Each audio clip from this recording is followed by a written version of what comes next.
आनदमानतोऽस्मि प्रथमो हनुमान् नाम द्वितीयो भीमयेव च पूर्णप्रज्ञस्तृतीयस्तु भगवत्कार्यसाधकः बुद्धिर्बलं यशोधैर्यं निर्भयत्वम् अरोगता अजाड्यं वाक्पटुत्वं च हनूमत्स्मरणात् भवेत् पृथ्वीमण्डलमध्यस्थाः पूर्णबोधमतानुगाः वैष्णवा विष्णुहृदयाः तान्नमस्ये गुरुन्मम जन्माद्यस्य यतोऽन्वयादितरतश्चार्थेष्वभिज्ञस्वराट् तेने ब्रह्महृदाय आदिकवये मुह्यन्ति यं सूरयः तेजो वारिमृदां यथा विनिमयो यत्र त्रिसर्गो मृषा धाम्ना स्वेन सदा निरस्तकुहकं सत्यं परं धीमहि सृष्टिस्थित्यप्येहा नियतिदृशितमो बन्धमोक्षाश्च यस्मादस्य श्रीब्रह्मरुद्रप्रभृति सुरनरद्वीषशत्रुत्मकस्य विष्णोर्व्यस्ताः समस्ताः सकलगुणनिधिः सर्वदोषव्यपेतः पूर्णानन्दो व्ययो यो गुरुरपि परमः चिन्तयेतं महान्तम् यं प्रव्रजन्तमनुपेतमपेतकृत्यं द्वैपायनो विरहकातर आजुहाव पुत्रेति तन्मयतया तरवोऽपि नेदुः तं सर्वभूतहृदयं मुनिमानतोऽस्मि श्रीगुरुभ्यो नमः हरिः ओम् ಶ್ರೀಮದ್ಭಾಗವತದ ಷಷ್ಠ ಸ್ಕಂಧ ಮೂರನೇ ಅಧ್ಯಾಯದಲ್ಲಿ ಇವತ್ತು 24ನೇ ಶ್ಲೋಕ. ಏತಾವತಾಲಮಘ ನಿರ್ಹರಣಾಯ ಪುಂಸಾಂ ಸಂಕೀರ್ತನಂ ಭಗವತೋ ಗುಣಕರ್ಮನಾಮ್ನಾಂ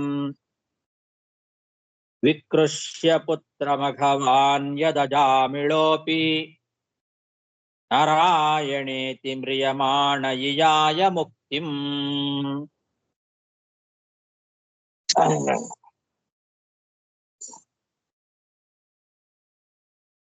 ಯಮದೇವರು ಯಮದೂತರ ಹತ್ರ ಹೇಳ್ತಾ ಇದ್ದಾರೆ,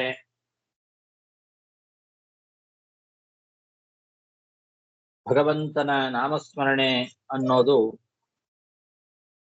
ಎಲ್ಲ ಪಾಪಗಳಿಗೂ ಕೂಡ ಪ್ರಾಯಶ್ಚಿತ್ತ ರೂಪವಾಗಿದೆ. ಆ ಭಗವಂತನ ನಾಮಸ್ಮರಣೆಯನ್ನ ಅಂತ್ಯಕಾಲದಲ್ಲಿ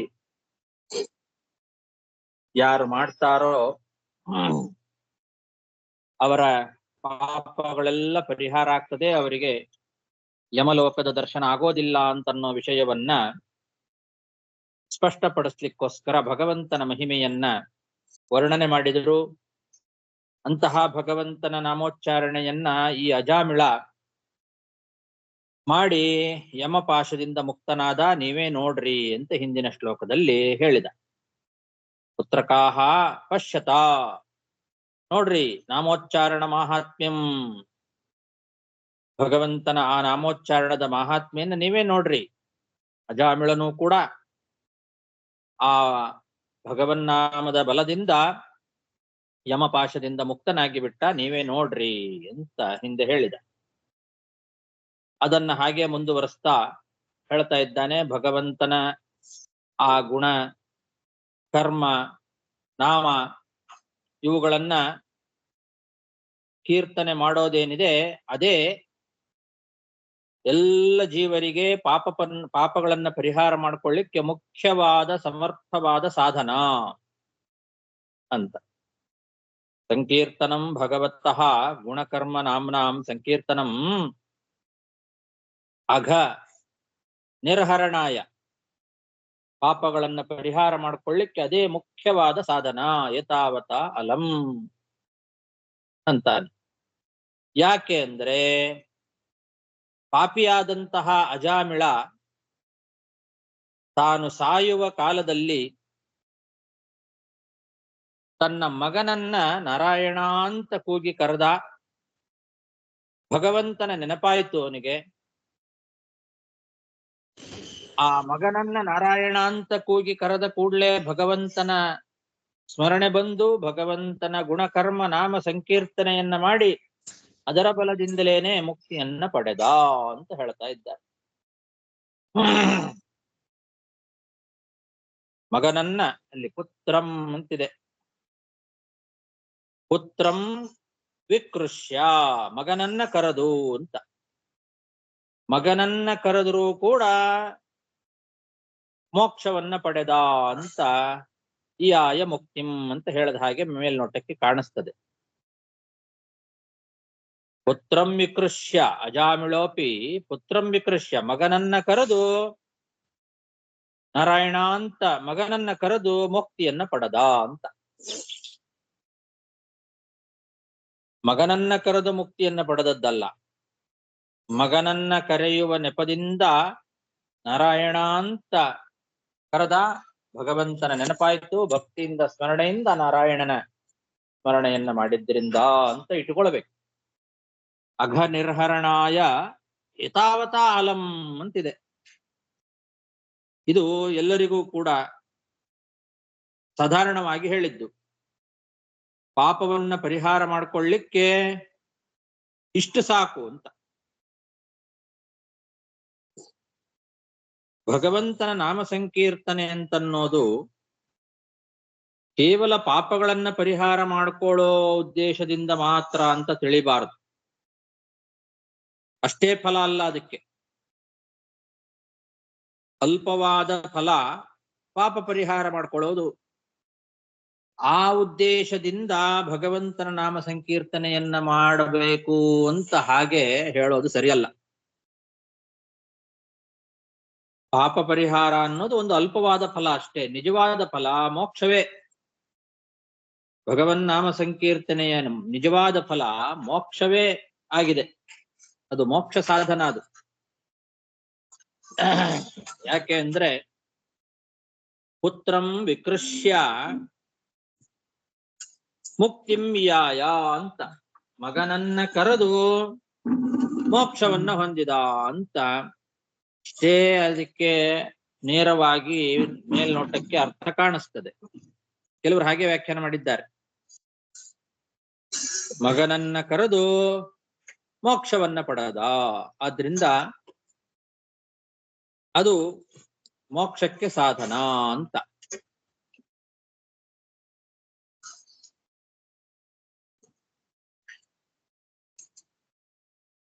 ಮಗನನ್ನ ಕರೆದು ಕೂಗಿ ಕರೆದರೂ ಕೂಡ ಮಗನ ಹೆಸರು ದೈವಾತ್ ಭಗವಂತರ ನಾಮ ಆಗಿತ್ತು, ಆದ್ರಿಂದ ಕೂಡಲೇ ಮೋಕ್ಷ ಬಂತು ಅಂತ ಕೆಲವರು ವ್ಯಾಖ್ಯಾನ ಮಾಡ್ತಾರೆ.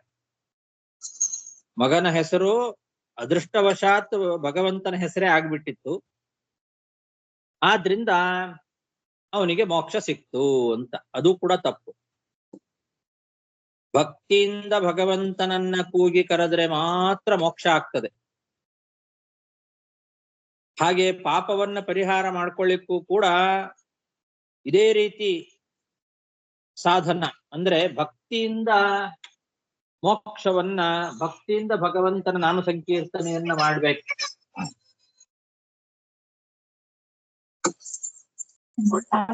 ಭಕ್ತಿ ಇಲ್ಲದೆ ಮಾಡಿದ್ರೆ ಅದರಿಂದ ಫಲ ಇಲ್ಲ. ಆದ್ರಿಂದ ಇಲ್ಲಿ ಸಂಕೀರ್ತನಂ ಅಘನಿರ್ಹರಣಾಯ ಅಲಂ, ಭಗವನ್ನಾಮ ಸಂಕೀರ್ತನ ಪಾಪ ಪರಿಹಾರಕ್ಕೆ ಸಮರ್ಥವಾದ ಸಾಧನ.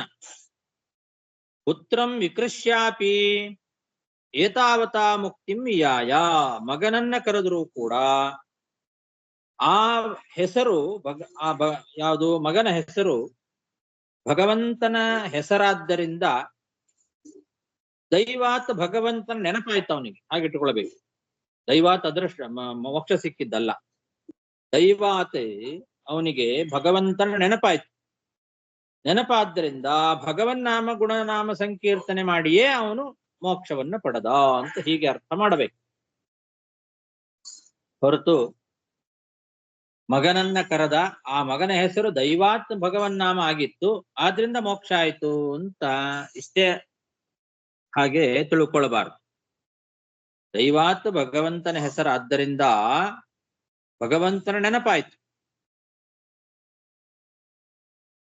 ದೈವಾತ್ ಭಗವಂತನ ನೆನಪಾಗಿ ಭಗವನ್ನಾಮ ಸಂಕೀರ್ತನೆಯನ್ನ ಭಕ್ತಿಯಿಂದ ಮಾಡಿದ್ರಿಂದಲೇನೆ ಅವನಿಗೆ ಮೋಕ್ಷ ಸಿಕ್ತು ಅಂತ ಹೀಗೆ ಇಟ್ಟುಕೊಳ್ಬೇಕು.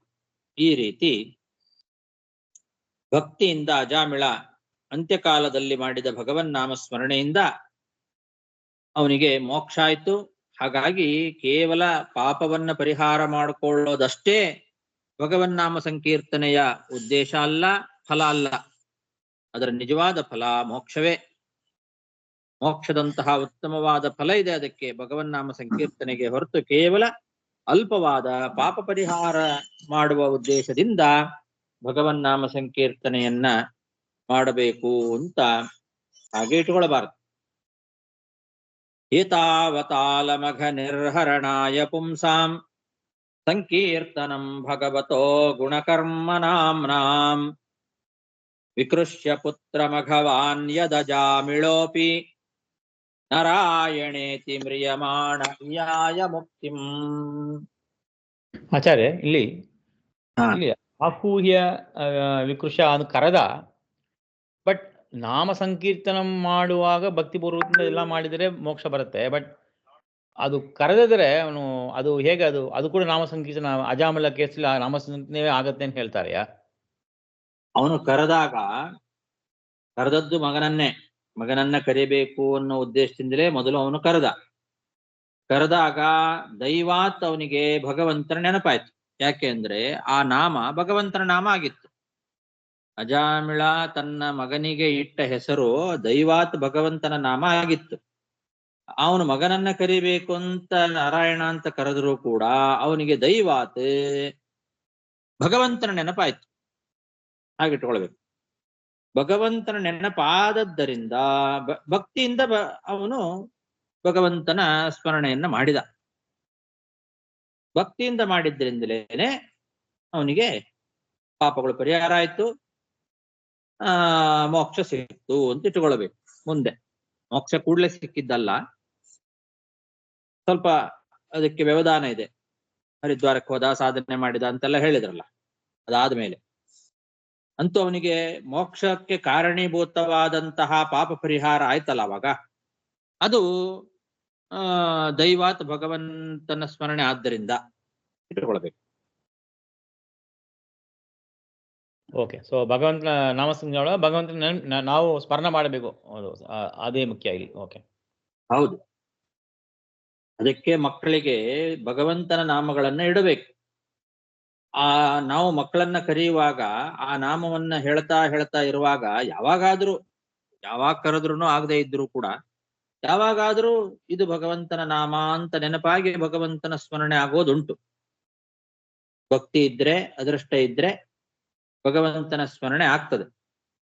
ಕೇವಲ ಮಕ್ಕಳನ್ನ ಕರೆಯೋ ಉದ್ದೇಶದಿಂದ ನಾವು ಕರೆದಾಗಲೂ ಕೂಡ ದೈವಾತ್ ನಮಗೆ ಇತ್ತರೆಂದ್ರೆ, ದೈವ ಅಂದ್ರೆ ಅದೃಷ್ಟ ಇತ್ತೋ ನಮ್ಮ ಮಕ್ಕಳನ್ನ ಕರೆಯಿದ್ರು ಕೂಡ ಅದು ಭಗವಂತನ ಸ್ಮರಣೆಗೆ ಕಾರಣ ಆಗತ್ತೆ ಯಾವಾಗಾದ್ರೂ ಒಂದ್ಸಲ.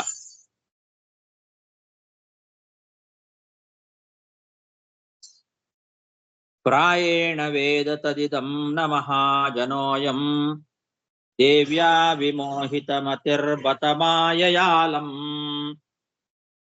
ತ್ರಯ್ಯಾಂ ಜಡೀಕೃತ ಮತಿರ್ಮಧು ಪುಷ್ಪಿತಾಯಾಂ ವೈತಾನಿಕೆ ಮಹತಿ ಕರ್ಮಣಿ ಯುಜ್ಯಮಾನಃ.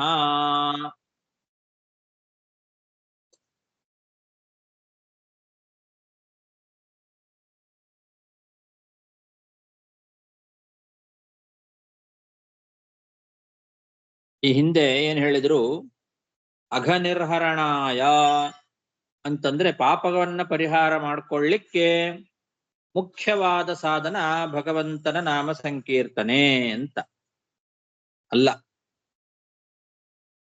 ಭಗವನ್ನಾಮ ಸಂಕೀರ್ತನೆಯ ಮುಖ್ಯವಾದ ಉದ್ದೇಶ, ಅದರ ಒಂದು ಮುಖ್ಯವಾದ ಫಲ ಕೇವಲ ಪಾಪಗಳನ್ನ ಪರಿಹಾರ ಮಾಡ್ಕೊಳ್ಳೋದಲ್ಲ. ಅದರ ಮುಖ್ಯವಾದ ಫಲ, ಮಹಾಫಲ, ಮೋಕ್ಷವೇ ಫಲ ಅಂತ ಏನು ಹಿಂದೆ ಹೇಳಿದ್ರಲ್ಲ ಅದನ್ನೇ ಸ್ಪಷ್ಟಪಡಿಸ್ತಾ ಇದ್ದಾರೆ ಈ ಶ್ಲೋಕದಲ್ಲಿ. ಜನರು ಏನ್ ತಿಳ್ಕೊಂಡಿದ್ದಾರೆ ಅಂದ್ರೆ, ಪ್ರಾಯ ಎಲ್ಲಾ ಜನ ಅಲ್ಲ, ಪ್ರಾಯೇಣ ಮಹಾಜನ ಅಯಂ ದೇವ್ಯಾ ವಿಮೋಹಿತ ಮತಿ, ಭಗವಂತನ ಇಚ್ಛೆಯಿಂದ ವಿಷಯ ಪದಾರ್ಥಗಳ ಭೋಗಕ್ಕೆ ಮರುಳಾಗಿ ಹೆಚ್ಚಿನ ಜನ ಈ ಒಂದು ಭಗವಂತನ ನಾಮಸ್ಮರಣೆ ಮೊದಲಾದವುಗಳು ಸ್ವರ್ಗಾದಿ ಫಲಗಳನ್ನು ತಂದು ಕೊಡುತ್ತದೆ, ಕೇವಲ ಪಾಪಗಳನ್ನ ಪರಿಹಾರ ಮಾಡುತ್ತದೆ ಅಷ್ಟೇ ಅಂತ ತಿಳ್ಕೊಂಡು ಕಾಮ್ಯ ಕರ್ಮಗಳನ್ನೇ ಹೆಚ್ಚಾಗಿ ಮಾಡ್ತಾ ಹೋಗ್ತಾರೆ. ಅದು ಸ್ವರ್ಗಕ್ಕೆ ಸಾಧನವಾದಂತಹ ಕಾಮ್ಯ ಕರ್ಮಗಳು, ಮೋಕ್ಷ ಸಾಧನವಾದದ್ದಲ್ಲ.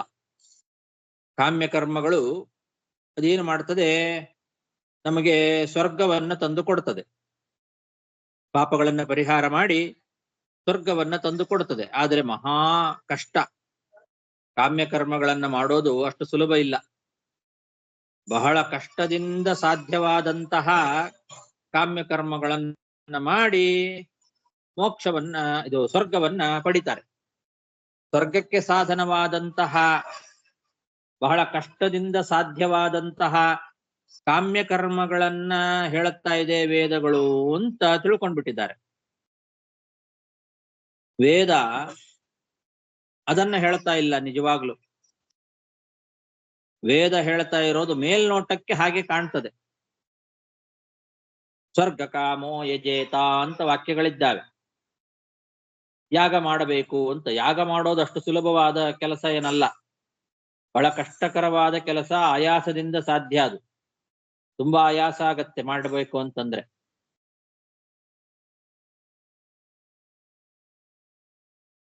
ಆದ್ರಿಂದ ಸ್ವರ್ಗಾದಿಗಳನ್ನ ಪಡಿಬೇಕು ಅಂದ್ರೆ ಬಹಳ ಕಷ್ಟ ಸಾಧ್ಯವಾದ ಕಾಮ್ಯ ಕರ್ಮಗಳನ್ನ ಮಾಡ್ತಾರೆ ಜನ, ಬಹಳ ಕಷ್ಟಪಟ್ಟು ಮಾಡ್ತಾರೆ. ವೇದಗಳು ಅದನ್ನೇ ಹೇಳ್ತಾ ಇದೆ ಅಂತ ತಿಳ್ಕೊಂಡು ಅದರಲ್ಲೇ ಆಸಕ್ತಿಯನ್ನು ಹೊಂದಿಬಿಡ್ತಾರೆ ಹೆಚ್ಚಾಗಿ ಜನಗಳು. ಆದರೆ ನಿಜವಾಗಲೂ ವೇದ ಏನು ಬೋಧನೆ ಮಾಡ್ತಾ ಇದೆ? ಮೋಕ್ಷವ ಫಲವನ್ನೇ ಅದು ಬೋಧನೆ ಮಾಡ್ತಾ ಇದೆ. ಮೋಕ್ಷ ಫಲಕ್ಕೆ ಸಾಧನವಾದಂತಹ ಭಗವನ್ ನಾಮ ಸಂಕೀರ್ತನೆಯನ್ನ ವೇದ ಬೋಧಿಸ್ತಾ ಇದೆ. ಅದನ್ನ ಬಹಳಷ್ಟು ಜನ ತಿಳ್ಕೊಳ್ಳೋದೇ ಇಲ್ಲ ಅಂತ ಇದ್ದಾರೆ ಯಮದೇವರು. ಮೇಲ್ನೋಟಕ್ಕೆ ಕಾಣುವಂತಹ ಅಲ್ಪವಾದ ಸ್ವರ್ಗ ಫಲವನ್ನೇ ವೇದ ಹೇಳ್ತಾ ಇದೆ ಅಂತ ತಿಳ್ಕೊಂಡ್ಬಿಡ್ತಾರೆ. ಆದ್ರೆ ವೇದ ಹೇಳ್ತಾ ಇರೋದು ಅಲ್ಪವಾದ ಸ್ವರ್ಗ ಫಲವನ್ನಲ್ಲ. ಅಲ್ಲಿ ಮಧು ಪುಷ್ಪಿತಾಯಾಮ್ ಅಂತಿದೆ. ಜಡೀಕೃತ ಮತಿಹಿ ಮಧು ಪುಷ್ಪಿತಾಯಾಮ್ ಅಂತ. ಇದು ವೇದದಲ್ಲೇ ಬಂದಂತಹ ಮಾತಿದು. ಯಾಮಿಮಾಂ ಪುಷ್ಪಿತಾಂ ವಾಚಂ ಪ್ರವದಂತ ವಿಪಶ್ಚಿತಃ ಅಂತ ಭಗವದ್ಗೀತೆಯಲ್ಲಿ ಇದೇ ಮಾತನ್ನ ಹೇಳಿದ್ದಾರೆ. ಪುಷ್ಪಿತ ಅಂತ ಮಾತಿದೆ. ಮಧುವತಿ ಪುಷ್ಪಿತ, ಮಧು ಪುಷ್ಪಿತ ಅಂದ್ರೆ ಹಾಗೆ.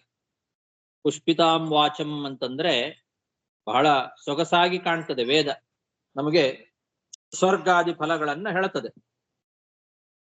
ಆ ಸ್ವರ್ಗವೇ ಫಲ ಅಂತ ತಿಳ್ಕೊಂಡು ಬಹಳಷ್ಟು ಜನ ಜಡಮತಿಗಳು, ಅಲ್ಪವಾದ ಮತಿಗಳು ಏನ್ ಮಾಡ್ತಾರೆ, ಕಷ್ಟಪಟ್ಟು ಯಾಗಾದಿಗಳನ್ನ ಮಾಡ್ತಾರೆ, ಕರ್ಮಗಳನ್ನ. ಯಾವ ಕರ್ಮ? ಕಾಮ್ಯ ಕರ್ಮ. ಸ್ವರ್ಗಾದಿಗಳನ್ನ ಪಡಿಲಿಕ್ಕೋಸ್ಕರ ಬಹಳ ಕಷ್ಟಪಟ್ಟು ಕರ್ಮಗಳನ್ನ ಮಾಡ್ತಾರೆ. ಕಾಮ್ಯ ಕರ್ಮಗಳನ್ನ ಮಾಡಿ ಮಹಾ ಆಯಾಸ ಸಾಧ್ಯವಾದ ಸ್ವರ್ಗವನ್ನು ಪಡಿತಾರೆ.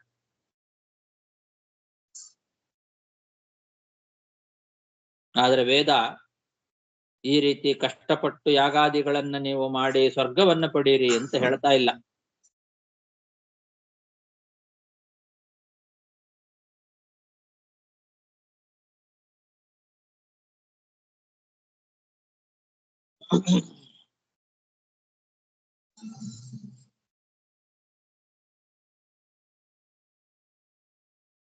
ಅಲ್ಲಿ ವೇದಗಳಲ್ಲಿ ಕೆಲವು ಕಡೆಗೆ ಸ್ವರ್ಗ ಅಂತನ್ನೋ ಪದಗಳಿದ್ದಾವೆ.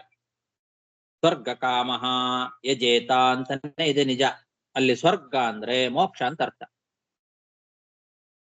ನಿರ್ವ್ಯಾಜವಾಗಿ ಮೋಕ್ಷವನ್ನ ಬಯಸಿ ಯಾಗವನ್ನ ಮಾಡಬೇಕೇ ಹೊರತು ಕಾಮ್ಯ ಕರ್ಮಗಳನ್ನ ಮಾಡಬಾರದು. ಕಾಮ್ಯ ಕರ್ಮವನ್ನ ವಿಧಾನ ಮಾಡ್ತಾ ಇಲ್ಲ ವೇದ, ಆದ್ರೆ ಮೇಲ್ನೋಟಕ್ಕೆ ಹಾಗೆ ಕಾಣಿಸತ್ತೆ. ಪುಷ್ಪಿತಾಂ ವಾಚಂ ಅಂದ್ರೆ ಹಾಗೆ ಬಹಳ ಸುಂದರವಾಗಿ ಕಾಣಿಸ್ತದೆ ಮಾತುಗಳು. ಇದನ್ನ ನೀವು ಮಾಡೋದ್ರಿಂದ ಇಂಥ ಫಲ ಸಿಗತ್ತೆ, ಇಂಥ ಕರ್ಮ ಮಾಡೋದ್ರಿಂದ ಇಂಥ ಫಲ ಸಿಗತ್ತೆ ಅಂತ ನಿಮಗೆ ವೇದದಲ್ಲಿ ಒಳ್ಳೊಳ್ಳೆ ಸೊಗಸಾದ ಫಲಗಳನ್ನ ಹೇಳುವಂತಹ ಮಾತುಗಳು ಕಾಣಿಸ್ಕೊಳ್ತವೆ. ಅದು ಪುಷ್ಪಿತಾಂಬಾಚ. ಮಹಾಜನಗಳು ಹೆಚ್ಚಾಗಿ ಅದೇ ನಿಜವಾದ ಅರ್ಥ ಅಂತ ತಿಳ್ಕೊಂಡು ಮೋಹಿತರಾಗಿ ಬಿಡ್ತಾರೆ. ಆಪಾತತಃ ಕಾಣುವಂತಹ ಈ ಮೇಲ್ನೋಟಕ್ಕೆ ಕಾಣುವಂತಹ ಅರ್ಥ ಏನಿದೆ ವೇದಕ್ಕೆ, ಅದೇ ಅರ್ಥವೇ ನಿಜವಾದ ಅರ್ಥ ಅಂತ ತಿಳ್ಕೊಂಡು ಬಿಡ್ತಾರೆ. ಜಡೀಕೃತ ಮತಿಗಳವರು. ಅವರಿಗೆ ಸರಿಯಾದ ವೇದಾರ್ಥದ ಜ್ಞಾನ ಇಲ್ಲದೆ ಇರ್ತಕ್ಕಂಥವ್ರು ಅಂತ ಅರ್ಥ. ಆಪಾತ ಪ್ರತೀತವಾದ ಅರ್ಥವನ್ನೇ ಗ್ರಹಣ ಮಾಡಿ ವೇದದ ಮುಖ್ಯಾರ್ಥ ಇದೆ ಅಂತ ತಿಳ್ಕೊಂಡು ಬಿಡುತ್ತಾರೆ. ಮೋಕ್ಷ ಸಾಧನವಾದ ಜ್ಞಾನವನ್ನ ಹೇಳ್ತಾ ಇದೆ ವೇದ ಅನ್ನೋದನ್ನ ತಿಳ್ಕೊಳ್ಳೋದಿಲ್ಲ. ಆ ಜ್ಞಾನ ಇಲ್ಲದೆ ಇರತಕ್ಕಂತಹ ಮತಿ ಉಳ್ಳವರು ಜಡೀಕೃತ ಮತಿಗಳು. ಆದ್ರಿಂದ ಅವ್ರೇನ್ ಮಾಡ್ತಾರೆ, ಮಹಾ ಆಯಾಸ ಸಾಧ್ಯವಾದಂತಹ ಯಜ್ಞ ಸಂಬಂಧವಾದ ಕರ್ಮಗಳನ್ನ ಮಾಡಿ ತುಂಬಾ ಕಷ್ಟಪಡ್ತಾರೆ.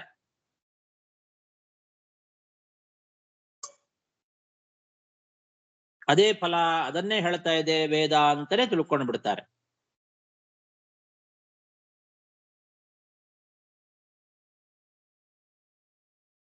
ಆದ್ರೆ ವೇದ ಜ್ಞಾನವನ್ನ ನಮಗೆ ಉಪದೇಶ ಮಾಡ್ತಾ ಇದೆ, ಭಗವಂತನ ಮಹಾತ್ಮೆಯನ್ನ ಹೇಳ್ತಾ ಇದೆ. ಅದೇ ನಿಜವಾದ ಫಲ ಮೋಕ್ಷ, ಹೊರತು ಅಲ್ಪ ಫಲವಾದ ಸ್ವರ್ಗಾದಿಗಳನ್ನ ಅಪೇಕ್ಷಿಸಿ ನಾವು ಕರ್ಮಗಳನ್ನ ಮಾಡಬಾರದು. ಅದನ್ನ ವೇದ ಉಪದೇಶ ಮಾಡ್ತಾ ಇಲ್ಲ ಅಂತ ಯಮದೇವರು ಹೇಳ್ತಾ ಇದ್ದಾರೆ. ಪ್ರಾಯೇಣ ವೇದ ತದಿದಂ ನ ಮಹಾಜನೋಯಂ. ಬಹಳ ಜನರಿಗೆ ಗೊತ್ತಿಲ್ಲ ಅಂತ. ತದಿದಂ ಮಹಾಜನೋಯಂ ಪ್ರಾಯೇಣ ನ ವೇದ. ಮಹಾಜನಗಳಿಗೆ ಹೆಚ್ಚಾಗಿ ಇದು ಗೊತ್ತೇ ಇಲ್ಲ. ವೇದ ಕೇವಲ ಸ್ವರ್ಗಾದಿ ಫಲಗಳನ್ನೇ, ಕಾಮ್ಯವಾದ ಕರ್ಮಗಳನ್ನೇ ಹೇಳ್ತಾ ಇದೆ ಅಂತ ತಿಳ್ಕೊಂಡು ಬಿಡ್ತಾರೆ. ನಿಜವಾದ ಅರ್ಥ ಬಹಳ ಜನರಿಗೆ ಗೊತ್ತಿಲ್ಲ. ಪ್ರಾಯೇಣ ವೇದ ತದಿದಂ ನ ಮಹಾಜನೋಯಂ ದೇವ್ಯಾ ವಿಮೋಹಿತ ಮತಿರ್ಬತ ಮಾಯಯಾಲಂ. ದೇವ್ಯಾ ವಿಮೋಹಿತ ಮತಿ. ದೇವ್ಯಾ ಅಂದ್ರೆ ಬಹಳ ವಿಲಾಸಗಳಿಂದ ಕೂಡಿರ್ತಕ್ಕಂತಹ ಮಾತುಗಳು ಅಂತ ಅರ್ಥ.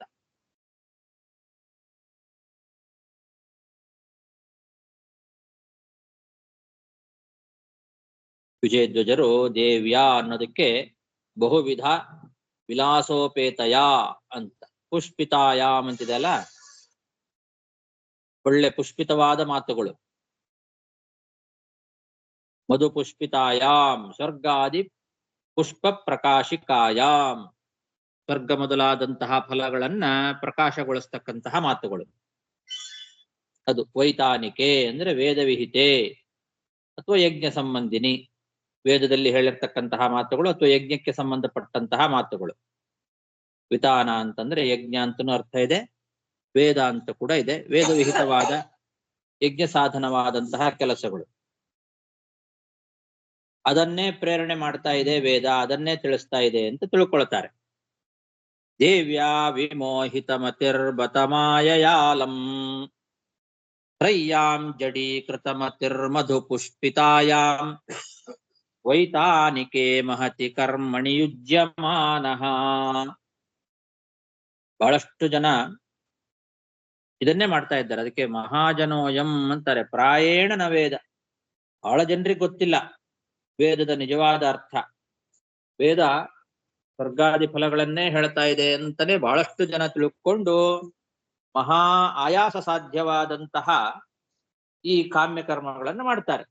ವೇದದಲ್ಲಿ ಹೇಳಿದೆ ಅಂತ ತಿಳ್ಕೊಂಡೇ ಮಾಡ್ತಾರೆ.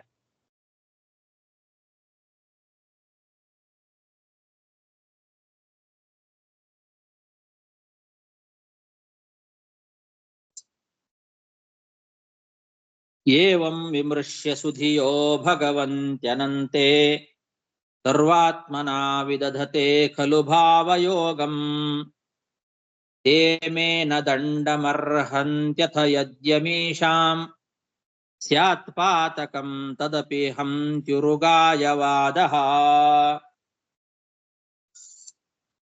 ಮತ್ತೇನರ್ಥ ಹಾಗಾದ್ರೆ? ಪ್ರಾಯೇಣ ಮಹಾಜನಗಳು ಸರಿಯಾದ ವೇದದ ಅರ್ಥವನ್ನ ತಿಳ್ಕೊಂಡಿಲ್ಲ ಅಂತಂದಿ.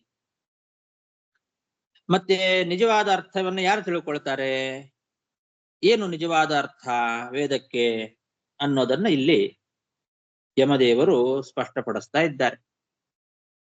ಸುಧಿಯಃ ವಿಮೃಶ್ಯ. ಸುಧಿಯಃ ಅಂತಂದ್ರೆ ಬುದ್ಧಿವಂತರು, ಜ್ಞಾನಿಗಳು, ವಿವೇಕಿಗಳಿದ್ದಾರಲ್ಲ, ಅವ್ರೇನ್ ಮಾಡ್ತಾರೆ? ವೇದಗಳನ್ನ ಚೆನ್ನಾಗಿ ವಿಮರ್ಶೆ ಮಾಡಿ ಆ ವೇದದ ನಿಜವಾದ ಅಭಿಪ್ರಾಯವನ್ನ ಅವರು ಅರಿತುಕೊಂಡು ಭಗವಾನ್ ಅನಂತೆ ಸರ್ವಾತ್ಮನ ಭಾವಯೋಗಂ ವಿದಧತೆ. ಭಗವಂತನಾದಂತಹ ಅನಂತನಲ್ಲಿ ಪೂರ್ಣವಾಗಿ ಭಕ್ತಿಯೋಗವನ್ನೇ ಮಾಡ್ತಾರೆ. ನಿಜವಾದ ಆ ವೇದದ ಅರ್ಥವನ್ನ ಚೆನ್ನಾಗಿ ಬಲ್ಲಂತಹ ಜ್ಞಾನಿಗಳು ಅವರು ಈ ರೀತಿ ಹಿಂದೆ ಹೇಳಿದಂತೆ ವಿಮೋಹಿತ ಮತಿಗಳಾಗಿ, ಅವರು ಜಡೀಕೃತ ಮತಿಗಳಾಗಿ ಮಧುಪುಷ್ಪಿತಾಯಾಂ ತ್ರಯ್ಯಾಂ ಕರ್ಮಣಿ ಯುಜ್ಯಮಾನ ಆಗೋದಿಲ್ಲ. ಕಾಮ್ಯಕರ್ಮಗಳನ್ನ ವೇದ ಹೇಳ್ತಾ ಇದೆ ಅಂತ ತಿಳ್ಕೊಂಡು ಮಹಾ ಆಯಾಸ ಸಾಧ್ಯವಾದ ಕಾಮ್ಯಕರ್ಮಗಳನ್ನೆಲ್ಲ ಮಾಡೋದಿಲ್ಲ. ಅವ್ರೇನ್ ಮಾಡ್ತಾರೆ? ವಿಮರ್ಶ್ಯ, ಚೆನ್ನಾಗಿ ವಿಮರ್ಶೆ ಮಾಡಿ ಭಗವತಿ ಅನಂತೆ ಸರ್ವಾತ್ಮನ ಭಾವಯೋಗಂ ವಿದಧತೆ. ಏನೇ ಕರ್ಮಗಳನ್ನ ಮಾಡಿದರೂ ಕೂಡ ಆ ಭಗವಂತನಾದ ಅನಂತನಲ್ಲಿ ಪೂರ್ಣವಾದ ಭಕ್ತಿಯೋಗವನ್ನೇ ಮಾಡ್ತಾರವರು. ಎಲ್ಲವೂ ಕೂಡ ಭಕ್ತಿಯೋಗ. ಅವರು ಪಾಪ ಮಾಡೋದಿಲ್ಲ. ಅಕಸ್ಮಾತ್ ಅವರಿಂದ ಪಾಪ ಕೆಲಸ ನಡೆದರೂ ಕೂಡ ಅವರು ಮಾಡುವ ಆ ಭಗವನ್ನಾಮ ಸಂಕೀರ್ತನೆ ಭಕ್ತಿ ಏನಿದೆ, ಭಕ್ತಿಯೋಗದಿಂದ ಅವರು ಮಾಡಿದಂತಹ ಭಗವನ್ನಾಮ ಸಂಕೀರ್ತನೆ ಏನಿದೆ ಅದು ಅವರ ಪಾಪವನ್ನು ಪರಿಹಾರ ಮಾಡಿಬಿಡುತ್ತೆ. ಪ್ರಾಯ ಅವರು ಪಾಪಗಳನ್ನು ಮಾಡೋದಿಲ್ಲ. ಒಂದು ವೇಳೆ ಮಾಡಿದರೂ ಕೂಡ ಅವರ ಆ ಭಗವನ್ನಾಮ ಸಂಕೀರ್ತನೆ ಅವರ ಎಲ್ಲ ಪಾಪಗಳನ್ನು ಪರಿಹಾರ ಮಾಡಿಬಿಡುತ್ತದೆ. ಹಾಗಾಗಿ ಭಾವಯೋಗಂ ವಿದಧತೆ, ಭಕ್ತಿಯೋಗ. ಭಾವಯೋಗ ಅಂದ್ರೆ ಭಕ್ತಿಯೋಗ. ಅವರು ಭಕ್ತಿಯೋಗವನ್ನ ಮಾಡ್ತಾರೆ ಜ್ಞಾನಿಗಳು. ವೇದ ಅದನ್ನೇ ಹೇಳುತ್ತದೆ ಅಂತ ತಿಳ್ಕೊಳ್ತಾರೆ ಅವರು ಚೆನ್ನಾಗಿ. ಸುಧಿಯಃ, ಅವರು ಬುದ್ಧಿವಂತರು.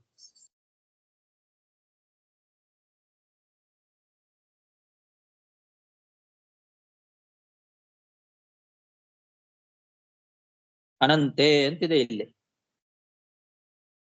ಭಗವತಿ ಅನಂತೆ ಭಾವಯೋಗಂ ವಿದಧತೆ ಅಂತ. ಹಿಂದೆ ಪುಷ್ಪಿತಾಯಾಮ್ ಅಂತ ಹೇಳಿದ್ರು, ಮಧು ಪುಷ್ಪಿತಾಯಾಮ್ ಅಂತ ಹಿಂದಿನ ಶ್ಲೋಕದಲ್ಲಿ ಬಂತು. ಅದು ಕೂಡ ಭಗವದ್ಗೀತೆಯಲ್ಲಿ ಬಂದಂತಹ ಯಾಮಿಮಾಂ ಪುಷ್ಪಿತಾಂ ವಾಚಂ ಪ್ರವಿದಂತ್ಯ ವಿಪಶ್ಚಿತಃ ಅನ್ನೋ ಮಾತನ್ನ ನೆನಪು ಮಾಡಿಕೊಡ್ತದೆ ನಮಗೆ. ಪುಷ್ಪಿತಾಂ ವಾಚಂ ಅನ್ನೋದನ್ನ ನೆನಪು ಮಾಡಿಕೊಡ್ಲಿಕ್ಕೋಸ್ಕರ ಮಧು ಪುಷ್ಪಿತಾಯಾಮ್ ಅಂತ ಹೇಳಿದ್ರು. ಹಾಗಾದ್ರೆ ಏನ್ ಮಾಡಬೇಕು, ನಿಜವಾದ ಅರ್ಥ ಏನು, ಜ್ಞಾನಿಗಳು ಏನ್ ಮಾಡ್ತಾರೆ ಅನ್ನೋದನ್ನು ಕೂಡ ಭಗವದ್ಗೀತೆಯಲ್ಲಿ ಕೃಷ್ಣ ತಿಳಿಸುವಾಗ ಮೈ ಅನಂತ ಗುಣೇನಂತೆ ಗುಣತೋನಂತ ವಿಗ್ರಹೇ ಅಂತ ಅಲ್ಲಿ ಅನಂತ ಅನ್ನೋ ಶಬ್ದವನ್ನು ಬಳಸೇ ಹೇಳ್ತಾನೆ ಕೃಷ್ಣ. ಅದಕ್ಕೋಸ್ಕರ ಇಲ್ಲಿ ಭಗವತ್ಯನಂತೆ ಸರ್ವಾತ್ಮನ ವಿದಧತೆ ಖಲು ಭಾವ ಯೋಗಂ ಅಂತ ಅನಂತ ಅನ್ನೋ ಪದವನ್ನೇ ಬಳಸ್ತಾ ಇದ್ದಾರೆ. ಅನಂತನಾದ ಭಗವಂತನಲ್ಲಿ ಭಕ್ತಿ ಯೋಗವನ್ನ ಮಾಡ್ತಾರೆ ಜ್ಞಾನಿಗಳು ಅಂತ. ಇದು ಮೈ ಅನಂತ ಗುಣೋನಂತೆ ಗುಣತೋನಂತ ವಿಗ್ರಹೇ ಅನ್ನೋ ಮಾತನ್ನ ನೆನಪು ಮಾಡಿ ಕೊಡ್ತದೆ ನಮಗೆ.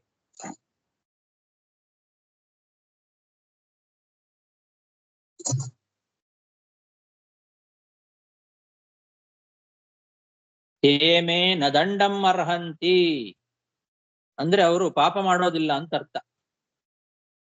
ದಂಡಂ ನ ಅರ್ಹಂತಿ, ಅವರಿಗೆ ಪಾಪದ ಫಲವಾಗಿ ನರಕಾದಿಗಳು ಆಗೋದಿಲ್ಲ. ನರಕಾದ್ಯನರ್ಥಕ್ಕೆ ಅವರು ಅರ್ಹರಾಗೋದಿಲ್ಲ. ಪಾಪಗಳನ್ನ ಮಾಡೋದೇ ಇಲ್ಲ ಅವರು. ಒಂದು ವೇಳೆ ಪಾಪಗಳನ್ನ ಮಾಡಿದರೂ ಕೂಡ ಉರುಗಾಯವಾದ ಭಗವಂತನ ನಾಮ ಸಂಕೀರ್ತನೆಯಿಂದಲೇನೆ ಅವೆಲ್ಲ ಪರಿಹಾರ ಆಗಿಬಿಡತ್ತೆ ಅವರಿಗೆ. ಉರುಗಾಯ ಅಂದ್ರೆ ಭಗವಂತ ಮಹಾ ಶ್ರೇಷ್ಠವಾದಂತಹ ಕೀರ್ತಿ ಉಳ್ಳವನು, ಎಲ್ಲರಿಂದ ಸ್ತೋತ್ರ ಮಾಡಿಸ್ಕೊಳ್ತಕ್ಕಂಥವನು. ಆದ್ರಿಂದ ಅವನು ಉರುಗಾಯ. ಮಹಾ ಶ್ರೇಷ್ಠರಾದಂತಹ ಬ್ರಹ್ಮಾದಿ ದೇವತೆಗಳಿಂದಲೂ ಸ್ತೋತ್ರ ಮಾಡಿಸ್ಕೊಳ್ತಕ್ಕಂಥವನು, ಸರ್ವೋತ್ತಮನಾದಂಥವನು ಆ ಭಗವಂತ.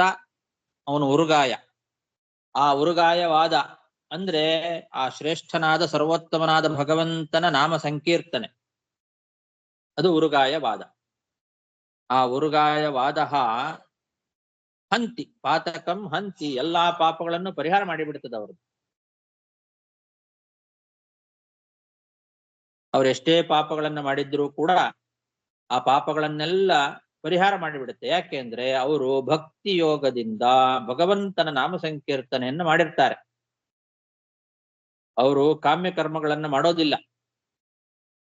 ಕಾಮ್ಯ ಕರ್ಮಗಳನ್ನ ಮಾಡದೆ ವೇದಗಳು ಕಾಮ್ಯ ಕರ್ಮವನ್ನ ಹೇಳುತ್ತದೆ ಅಂತ ಅವರು ತಿಳ್ಕೊಂಡಿರೋ ಹಾಗ ಅವರು ಅರ್ಥವನ್ನ ಮಾಡ್ಕೊಳ್ಳೋದಿಲ್ಲ. ಅವರು ಅದು ಜಡಮತಿಗಳು ಮಾತ್ರ ವೇದ ಕಾಮ್ಯ ಕರ್ಮಗಳನ್ನ ವಿಧಾನ ಮಾಡ್ತಾ ಇದೆ ಅಂತ ತಿಳ್ಕೊಂಡು ಬಹಳ ಕಷ್ಟಪಟ್ಟು ಮಹಾಯಾಸ ಸಾಧ್ಯವಾದ ಕಾಮ್ಯ ಕರ್ಮಗಳನ್ನ ಮಾಡೋರು ಜಡಕೃತ ಮತಿಗಳು.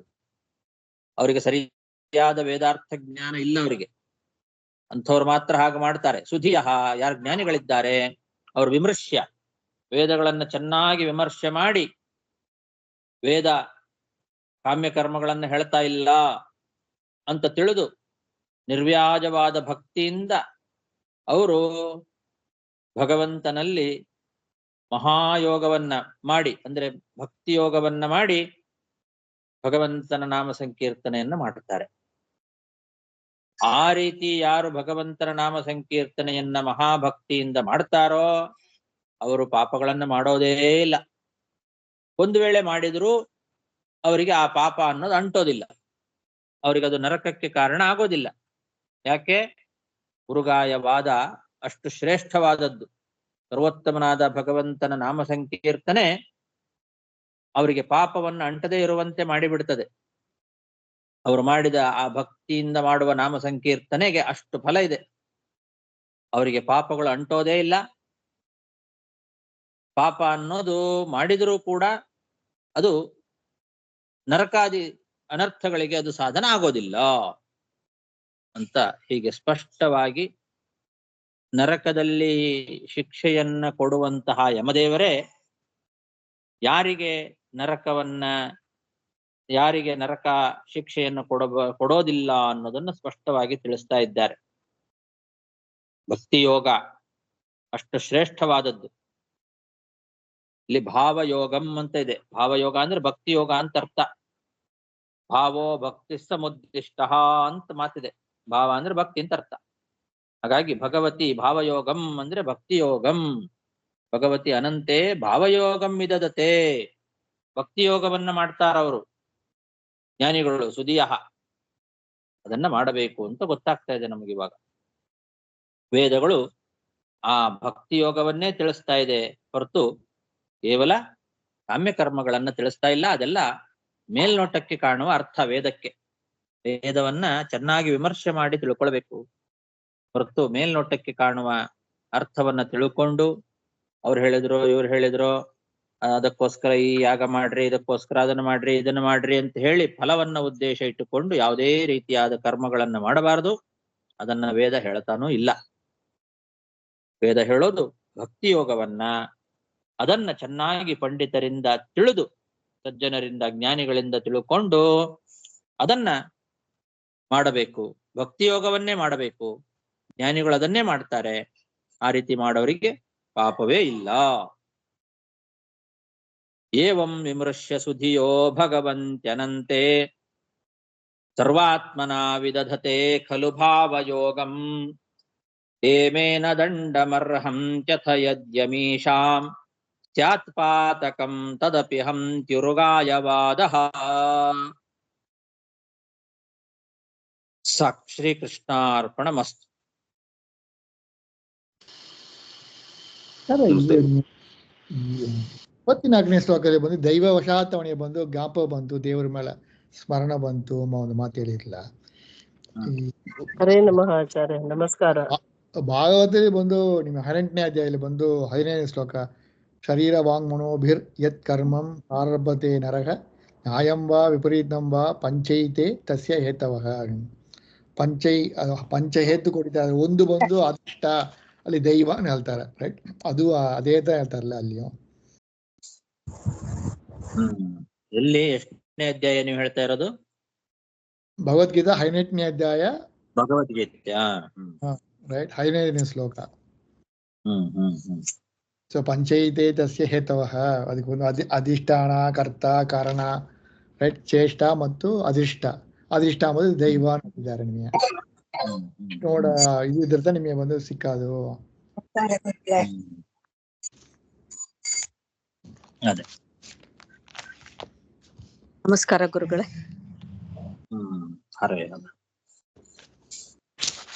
ಬಟ್ ಇದು ವೇದ ಬಂದು ಎಲ್ಲವೇ ನಿಷ್ಕಾಮ ಕರ್ಮದ ಮಾಡೋಕು ಹೇಳ್ತೀವಿ ಅದು. ಹೌದು ಹೌದು, ವೇದ ಹೇಳೋದು ನಿಷ್ಕಾಮ ಕರ್ಮವನ್ನೇ. ಕಾಮ್ಯ ಕರ್ಮವನ್ನ ಇದು ಮಾಡ್ತದೆ ವೇದ, ನಿಷೇಧ ಮಾಡ್ತದೆ.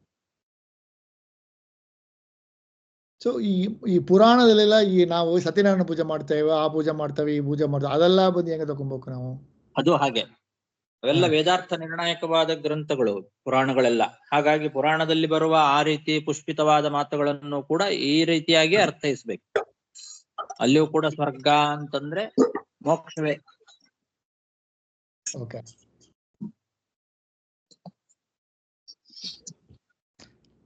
ವಿಮರ್ಶೆ ಅಂದ್ರೆ ಈ ನಾವು ಬಂದು ಪಾಠ ತಗೊಂಬೋದು, ಇಲ್ಲ ಒಂದು ಸಜ್ಜನ ಇವರು ಎಲ್ಲ ಜ್ಞಾನಿ ಕೂಡ ಬಂದು ಕೂಡಿ ಅವ್ರನ್ನ ಅಭಿಪ್ರಾಯ ತಕೊಂಡು ನಾವು ಬಂದು ಮಾಡೋಗ್ನರ್ಥವ ವಿಮರ್ಶೆ ಎಂಬ ಪದಕ್ಕೆ. ಏವಂ ವಿಮರ್ಶ ಸುದೀಹ, ರೈಟ್? ವಿಮರ್ಶೆ ಮಾಡೋದು ಅಂದ್ರೆ ಬ್ರಹ್ಮಸೂತ್ರಗಳನ್ನ ಇಟ್ಟುಕೊಂಡು ವೇದದ ಯಾದ ಅರ್ಥವನ್ನ ನಿರ್ಣಯ ಮಾಡ್ಕೊಳ್ಬೇಕು ಅಂತ ಅರ್ಥ. ಬ್ರಹ್ಮಸೂತ್ರಗಳಿಂದ, ಯುಕ್ತಿಯಿಂದ ವೇದಾರ್ಥ ನಿರ್ಣಯ ಮಾಡ್ಕೊಳ್ಳೋದು. ವಿಮರ್ಶೆ ಮಾಡೋದು ಅಂತಂದ್ರೆ ಜಿಜ್ಞಾಸ, ಅಥಾತೋ ಬ್ರಹ್ಮ ಜಿಜ್ಞಾಸ ಅಂತಿದೆಲ್ಲ, ಅದು ಆ ಜಿಜ್ಞಾಸೆಯನ್ನ ವಿಮರ್ಶೆ ಅಂತ ಹೇಳ್ತಾರೆ. ಜಿಜ್ಞಾಸ, ವಿಮರ್ಶ ಇವೆಲ್ಲ ಒಂದೇ ಅರ್ಥವನ್ನ ತಿಳಿಸ್ತಕ್ಕಂಥ ಪದಗಳು. ಓಕೆ. ವಿಚಾರ, ವಿಮರ್ಶೆ, ಜಿಜ್ಞಾಸ, ನಿರ್ಣಾಯಕವಾದ ಸೂತ್ರಗಳನ್ನ ಇಟ್ಟುಕೊಂಡು ನಿರ್ಣಯ ಮಾಡ್ಕೊಳ್ಬೇಕು. ಚೆನ್ನಾಗಿ ಪೂರ್ವಾಪರ ವಿಮರ್ಶೆ ಮಾಡಬೇಕು ವೇದಗಳನ್ನ. ಪಾಠಕ್ಕೆ ಹೋದ್ರೆ ಇಟ್ಟು ಕ್ಲಾರಿಟಿ ಸಿಗುತ್ತೆ. ನೀವು ಪ್ರವಚನ ಕೇಳಿದ್ರೆ ಇದೆಲ್ಲ ಹೇಳೋದಿಲ್ಲ, ರೈಟ್? ಅಜಾಮನ ಮಾತು ಹೇಳಿದ ಅವನಿಗೆ ಇದು ಸಿಕ್ಕಿತ್ತು ಅಂದ್ಬಿಡ್ತಾರೆ. ಅವರ ಒಳಗೆ ಹೋದ್ರೆ ನಿಮಗೆ ಈ ವಾದ ಸಂವಾದ ಅಲ್ಲಿದ್ದ ದಂಡ್ಯ ಸಿಕ್ಕತ್ತೆ ನಿಮಗೆ. ನಮಸ್ಕಾರ ಗುರುಗಳೇ. ಗುರುಗಳೇ, ಈಗ ಇದು ಅಜಾಮಿಳ ಮಗನ ಹೆಸರನ್ನ ಕರೆದ ಅದೃಷ್ಟವಶಾತ್ ಅದು ಭಗವಂತನ ನಾಮ ಆಗಿತ್ತು ಅಂತಂದ್ರೆ, ಭಗವಂತನ ಅಲ್ಲದ ನಾಮಗಳು ಯಾವ್ದಾರ ಇದೆಯಾ? ಯಾಕೆಂದ್ರೆ ಪ್ರತಿಯೊಂದು ಭಗವಂತನನ್ನೇ ಹೇಳುತ್ತೆ ಅಂತ ಹೇಳುವಾಗ ನಾವು ಅದನ್ನ ಇರ್ಬೋದು, ಆದ್ರೆ ಎಲ್ಲ ಅದು ಜ್ಞಾನಿಗಳಿಗೆ ಎಲ್ಲ ನಾಮಗಳು ಭಗವಂತನ ನಾಮ ಅಂತ ಅನ್ನೋದು ಜ್ಞಾನಿಗಳಿಗೆ ಗೊತ್ತಿದೆ. ಸಾಧಾರಣ ಜನರಿಗೆ ಈಗ ನಾರಾಯಣ, ಕೃಷ್ಣ, ವಾಸುದೇವ, ಹರಿ ಅನ್ನೋ ನಾಮಗಳು ಯಾವ್ದು ನಾಮ? ಭಗವಂತನ ನಾಮ ಅಂತಾರೆ. ಘಟ, ಪಟ, ಕುರ್ಚಿ, ಟೇಬಲ್ಲು ಅನ್ನೋ ಈ ನಾಮಗಳನ್ನು ಹೇಳಿದ ತಕ್ಷಣ ಇದು ಭಗವಂತನ ನಾಮ ಅಂತ ಯಾರು ಹೇಳ್ತಾರೆ? ನಿಮ್ಮಂತಹ ಮಹಾಜ್ಞಾನಿಗಳು ತಿಳ್ಕೊಂಡವ್ರಿಗೆ ಮಾತ್ರ ಗೊತ್ತಿರ್ತದೆ. ಉಳಿದವರೆಲ್ಲ ಏನ್ ತಿಳ್ಕೊಳ್ತಾರೆ? ಇದು ಭಗವಂತನ ನಾಮ ಅಲ್ಲ, ಇದೆಲ್ಲ ಲೌಕಿಕ ಪದಾರ್ಥಗಳನ್ನು ಹೇಳೋ ನಾಮ ಅಂತಾನೆ ಹೇಳ್ತಾರೆ. ಆ ಅಭಿಪ್ರಾಯದಲ್ಲಿ ಹೇಳಿದ್ದು ದೈವಾತ್ ಅದು ಭಗವಂತನ ನಾಮ ಆಗಿತ್ತು ಅಂದ್ರೆ ನೇರವಾಗಿ ಭಗವಂತನನ್ನ ತಿಳಿಸುವ ನಾಮ ಆಗಿತ್ತು ಅಂತ ಅರ್ಥ. ಅದರಿಂದ ಅವನಿಗೇನಾಯ್ತು? ತಕ್ಷಣ ಭಗವಂತನ ನೆನಪಾಯ್ತು. ಅದು ದೈವಾತ್ ಅನ್ನೋದನ್ನ ಅಲ್ಲಿಗೆ ಇಟ್ಟುಕೊಳ್ಬೇಕು. ದೈವಾತ್ ಭಗವಂತನ ನೆನಪಾಯ್ತು. ನಮಗೂ ನಾವು ನಮ್ಮ ಮಕ್ಕಳಿಗೆ ಹೆಸರಿಟ್ಟಿರ್ತೇವೆ, ದೇವರ ಹೆಸರೇ ಇಟ್ಟಿರ್ತೇವೆ. ಆದ್ರೆ ಎಷ್ಟು ಸಲ ನಾವು ನಮ್ಮ ಮಕ್ಕಳನ್ನ ಕರೆದ್ರು ಕೂಡ ಇದು ದೇವರ ಹೆಸರು ಅಂತ ಅನ್ಸೋದು ಇಲ್ಲ, ದೇವ್ರ ನೆನಪಾಗೋದು ಇಲ್ಲ. ಹಾಗಾಗಬಾರದು. ದೈವಾತ್ ಆಗತ್ತೆ ಅದು ಒಂದೊಂದ್ಸಲ. ತುಂಬಾ ಅದೃಷ್ಟದಿಂದ ದೇವರ ನೆನಪಾಗತ್ತೆ. ಮಕ್ಕಳಿಗೆ ನಾವು ಇಟ್ಟಾಗ ಆ ಹೆಸರನ್ನ ತುಂಬಾ ಸಲ ಕರೆಯುವಾಗ ಯಾವಾಗಾದ್ರೂ ಒಂದ್ಸಲ ಭಗವಂತನ ನೆನಪಾಗತ್ತೆ, ಆಗಬೇಕು. ಅದಕ್ಕೋಸ್ಕರನೇ ಭಗವಂತನ ಹೆಸರುಗಳನ್ನ ಇಡೋದು. ಭಗವಂತನ ಹೆಸರು ಅಂದ್ರೆ ಹಾಗ ಅರ್ಥ. ಎಲ್ಲವೂ ಸರಿ, ಭಗವಂತನ ಸರಿ. ಹೆಸರೇ. ಭಗವಂತನ ಹೆಸರು ಅಲ್ಲದೆ ಇರೋದು ಯಾವುದೂ ಅಲ್ಲ. ಈಗ ಏನೇನೋ ಹ್ಮ್. ಹೆಸರುಗಳನ್ನ ಇಡ್ತಾರೆ. ಪೀಟರ್ ಅಂತ ಇಡ್ತಾರೆ, ಜಿಮ್ಮಿ ಹೌದು. ಅಂತ ಇಡ್ತಾರೆ. ಅವು ಹೆಸರು ಭಗವಂತನ ಹೆಸರೇ ಅಲ್ಲ. ಯಾಕೆ ಅಂತ ಹೇಳಿ ನಾನು ಅದನ್ನೇ ಹೇಳ್ತೇನೆ ನನ್ನ ಮಗನಿಗೆ. ಎಲ್ಲೋ ಭಗವಂತ ನಾಮ ಅಂತ ನೀವೇ ಹೇಳ್ತೀರಲ್ಲ, ಅಲ್ವಾ? ಹ್ಮ್. ಭಗವಂತ ನಾಮ ಅಲ್ವಾ? ಹೌದು. ಹಾಗಾದ್ರೆ ನಾನು ಅದನ್ನೇ ಹೇಳ್ತೇನೆ ಅಂತ ಈ ರೀತಿ ವಾದ ಮಾಡಿ ಆ ಹೆಸರನ್ನ ಇಟ್ರೆ ಅವ್ರ ಜ್ಞಾನಿಗಳು ಅಂತ ಅರ್ಥನಾ? ಹಾಗೆ ವಾದ ಮಾಡಿ ಸುಮ್ಮನೆ ವಿತಂಡ ಮಾಡ್ತಾರೆ. ಅವರಿಗೆ ಏನು ಉತ್ತರ ಕೊಡ್ಲಿಕ್ಕೆ ಹೋಗ್ಬಾರ್ದು. ಈ ಕುರ್ಚಿ ಎಂಬ ಶಬ್ದ ಹೆಂಗೆ ಭಗವನ್ ನಾಮ ಆಗ್ತದೆ? ಹೆಂಗೆ ನಾವು ಅನುಸಂಧಾನ ಮಾಡಬೇಕು? ಮಾಡ್ಕೊಳ್ಬೇಕು. ಕ ಅಂದ್ರೆ ಒಂದೊಂದು ಅಕ್ಷರಕ್ಕೂ ಕೂಡ ಒಂದೊಂದು ಭಗವಂತನ ಇದು ಇದೆ ಅಲ್ವಾ? ಓಕೆ. ಆ, ಕ, ಉ, ಆಮೇಲೆ ರ, ಟ, ಕರನ್ಯಾಸ ಇ. ಮಾಡ್ತಾರೆ. ಇಷ್ಟು ಅಕ್ಷರಗಳಿದೆ ಅದರಲ್ಲಿ. ಹೌದು. ಕಂ ಆ ಕಪಿಲ ಒಂದೊಂದು ಅಕ್ಷರಕ್ಕೆ ಒಂದೊಂದು ಭಗವಂತನ ರೂಪಗಳನ್ನ ಚಿಂತನೆ ಮಾಡ್ಕೊಳ್ಬೇಕು. ಪೀಟರ್ ಕುರ್ಚಿ ಅಂತ ಪೀಠ ಅಲ್ವಾ? ಅಷ್ಟು ಇಟ್ಕೊಳ್ಬೇಕು. ಪಾ ತಗೊಂಬಾಗ ಪಾಳಯತಿ ಹಾ, ಪ ಮತ್ತು ಇ ಅನ್ನೋ ಅಕ್ಷರ, ಆಮೇಲೆ ಟ ಮತ್ತು ಆ 4 ಅಕ್ಷರಗಳಿದೆ ಅದರಲ್ಲಿ. ಪೀಠ ಅನ್ನೋಲ್ಲಿ ಒಟ್ಟು 4 ಅಕ್ಷರಗಳಿದೆ. 4 ಭಗವಂತನ ರೂಪಗಳನ್ನ ವರ್ಣನೆ ಮಾಡ್ತದೆ ಅಂತ ಇಷ್ಟು ತಿಳ್ಕೊಳ್ಬಹುದು. ಇನ್ನು ವಿಚಾರ ಮಾಡ್ತಾ ಹೋದ್ರೆ ತುಂಬಾ ಬರುತ್ತೆ. ಒಟ್ಟು ಇರೋದೇ 51 ಅಕ್ಷರಗಳು. ಆ ಅಕ್ಷರಗಳಲ್ಲೇ ಎಲ್ಲಾ ಭಾಷೆಗಳು ಇರೋದು, ಎಲ್ಲಾ ವರ್ಣಗಳು, ಎಲ್ಲಾ ಪದಗಳು ಇರೋದೇ ಆ 51 ಅಕ್ಷರಗಳಲ್ಲಿ. 51 ಅಕ್ಷರಕ್ಕೆ 51 ಭಗವಂತನ ರೂಪಗಳನ್ನು ಹೇಳಿದ್ದಾರೆ. ಏಕಪಂಚಾಶದ್ವರ್ಣಾನಾಂ ಅನ್ನಲ್ಲಿ 21 ಭಗವಂತನ ಮೂರ್ತಿಗಳು. ಅಜ, ಆನಂದ, ಇಂದ್ರ, ಈಶಾ, ಉಗ್ರ, ವೃತಂಬರ ಇವೆಲ್ಲ ಭಗವಂತನ ಒಂದೊಂದು ಅಕ್ಷರದ ಒಂದೊಂದು ನಾಮಗಳು. ಮಾತೃಕ ಮಾಡ್ತೇವಲ್ಲ ಅದು. ಅದನ್ನ ಇಟ್ಕೊಂಡ್ಬಿಟ್ರೆ ಸಾಕು. ಎಲ್ಲಾ ಪದಗಳಿಗೂ ನೀವು ಭಗವಂತನ ನಾಮವನ್ನ ಅಪ್ಲೈ ಮಾಡ್ಕೊಂಡ್ಬಿಡ್ಬೋದು. ಇದು ಒಂದು ಸ್ಥೂಲವಾದ ಅಭಿಪ್ರಾಯ. ಇದಲ್ಲದೆ ಮತ್ತೆ ಪದಗಳನ್ನು ಜೋಡಿಸಿದಾಗ 2 ಅಕ್ಷರ ಜೋಡಿಸಿದ್ರೆ ಒಂದು ಅರ್ಥ ಬರುತ್ತೆ, 3 ಅಕ್ಷರ ಜೋಡಿಸಿದ್ರೆ ಒಂದು ಅರ್ಥ ಬರುತ್ತೆ. ಹೀಗೆ ಒಂದೊಂದೇ ಜೋಡಿಸ್ತಾ ಹೋದಾಗ ಸಾವಿರಾರು ಅರ್ಥಗಳು ಬರುತ್ತೆ ಒಂದು ಪದಕ್ಕೆ. ಬರೀ ಕುರ್ಚಿ ಅಂತನ್ನೋ ಒಂದೇ ಪದಕ್ಕೆ 100 ಅರ್ಥಗಳನ್ನ ಹೇಳಬಹುದು. ಅದು ಜ್ಞಾನಿಗಳಿಗೆ ಸಾಧ್ಯ. ಓಕೆ. ಸೊ ಪದನ ಒಡೆದು ಒಂದು ನಾವು ನೋಡ್ಬೇಕು. ಅಷ್ಟೆಲ್ಲ ಕಷ್ಟ ಆಗಬಾರದು ಅಂದ್ರೆ ನೇರವಾಗಿ ಭಗವಂತನನ್ನ ಹೇಳುವ ನಾಮಗಳು ನಾರಾಯಣ, ಕೃಷ್ಣ, ವಾಸುದೇವ, ಹರಿ, ವೇದವ್ಯಾಸ ಈಗ ಹೆಸರುಗಳನ್ನು ಹೇಳಿದ ತಕ್ಷಣ ನೇರವಾಗಿ ಜ್ಞಾನಿಗಳಲ್ಲದೇ ಇರೋರ್ಗೂ ಇದು ಭಗವಂತನ ನಾಮ ಅಂತ ಗೊತ್ತಾಗ್ಬಿಡತ್ತಲ್ಲ. ಅಂತಹ ಸುಲಭವಾಗಿ ಭಗವಂತನ ಸ್ಮರಣೆ ಬರುವಂತಹ ನಾಮಗಳನ್ನ ನಮ್ಮ ಮಕ್ಕಳಿಗೆ ನಾವು ಇಡಬೇಕು.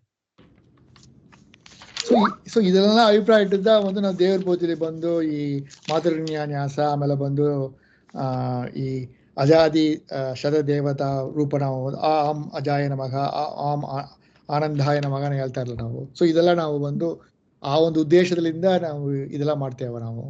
ಸೊ ಇದೆಲ್ಲ ನೀವು ಮಾಡಿದ್ರೆ ನಮ್ಗೆ ಆ ತರ ನಾವು ಬಂದು ಅನುಸಂಧಾನ ಇರುತ್ತೆ. ಹೌದು.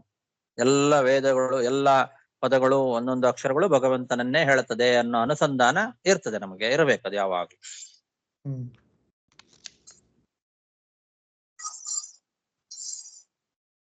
ಧನ್ಯವಾದಗಳು. ಹರೇ ಶ್ರೀನಿವಾಸ. ನಮಸ್ಕಾರ. ಹರೇ ನಮಃ. ನಮಸ್ಕಾರ.